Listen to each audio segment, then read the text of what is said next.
GDS এর revise timeline জারি করেছে, তোমরা সেটা অলরেডি দেখেছো। 31শে জানুয়ারি থেকে 14ই ফেব্রুয়ারি পর্যন্ত ফর্ম ফিল আপ চলবে। আজকের ভিডিওটা যারা তোমরা 31শে জানুয়ারি যারা ফর্ম ফিল আপ করো, তোমরা অনেকেই কনফিউজড হয়ে যাচ্ছ।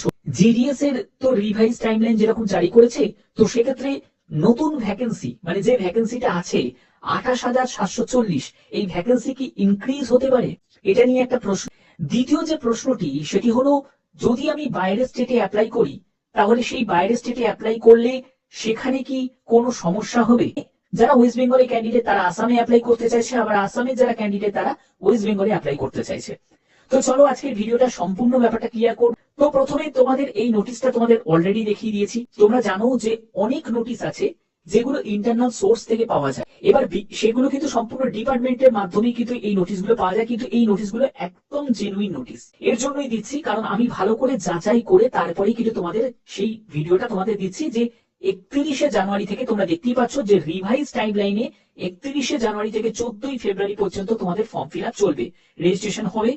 আবেদন মূল্য জমা দেওয়ার ডেটও কিন্তু তোমাদের 2রা ফেব্রুয়ারি থেকে 16ই ফেব্রুয়ারি পর্যন্ত, এবং তোমাদের যদি কোনো কারেকশন করা থাকে সেটা 18ই ফেব্রুয়ারি থেকে 19শে ফেব্রুয়ারি পর্যন্ত করতে পারবে, এবং তোমাদের যে ফার্স্ট মেরিট লিস্ট প্রিপেয়ার হবে সেটা 28শে ফেব্রুয়ারি।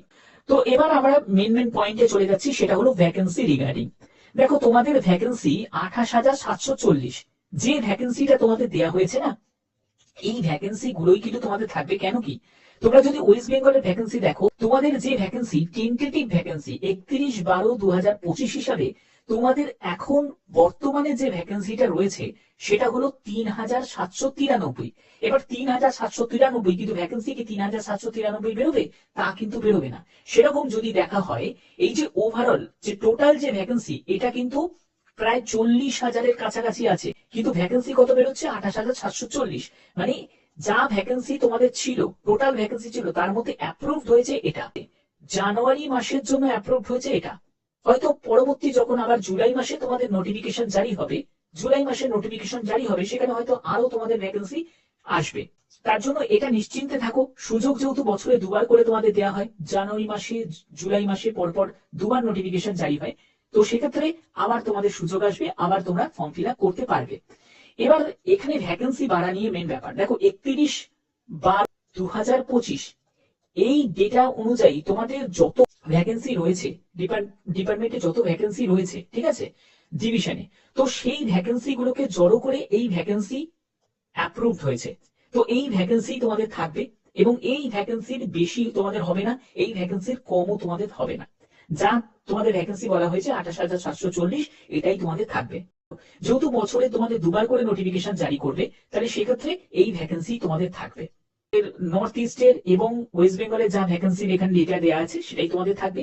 এবং এখানে দেখো তোমাদের সম্পূর্ণ ডিভিশন ওয়াইজ কোন কোন ডিভিশনে কত কি ভ্যাকেন্সি, তোমরা অবশ্যই কোন ডিভিশনে এবারে অ্যাপ্লাই করতে চাও অবশ্যই কমেন্টে জানা। ভালো করে একবার তোমরা ডেটাগুলো দেখে নাও, এই ডেটাগুলো তোমাদের দেওয়া হয়েছে, যে বিপিএম এবিপিএম সেগুলো কিন্তু এখানে দেওয়া হয়েছে। তোমরা অনেকেই বলছো আমি তো ওয়েস্ট বেঙ্গলের ক্যান্ডিডেট, আমার নাম্বার অনেক কম আছে, আমি যদি বাইরের স্টেটে যদি অ্যাপ্লাই করি কোনো আপত্তি? দেখো, সমস্যা কিছুই নেই। সমস্যা যেটা হবে সেটা হলো কম বেতন। কারণ তোমরা জানো জিডিএস এর ক্ষেত্রে যেগুলোতে মানে বিপিএম বলো এবিপিএম বলো, এবিপিএম এর থেকে বিপিএম এ একটু বেতনটা বেশি থাকে, তবে কত ইয়ারে ওই বেতনের মধ্যে তোমাকে তোমার সারা মাসটা তোমাকে চালাতে হবে।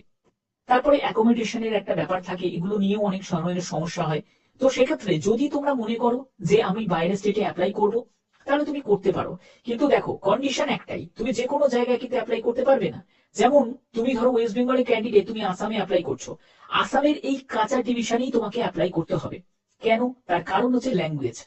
কারণ এই ডিভিশনে তোমরা যদি দেখো, তোমাদের এখানে বাংলা তুমি ভাষা পেয়ে যাবে ল্যাঙ্গুয়েজে, তাহলে তুমি এখানে অ্যাপ্লাই করতে পারো। কারণ তোমাদের কন্ডিশন অনুযায়ী কি আছে, যেটা হলো যে তোমাদের 10th পাস তোমাদের হতেই হবে, ম্যাথামেটিক্স এবং ইংলিশ অন্যতম সাবজেক্ট হিসেবে হতে হবে, এবং তুমি যে সার্কেলে অ্যাপ্লাই করছো সেই সার্কেলের তোমাদের লোকাল ল্যাঙ্গুয়েজটাও কিন্তু তোমাদের 10th-এ থাকতে হবে।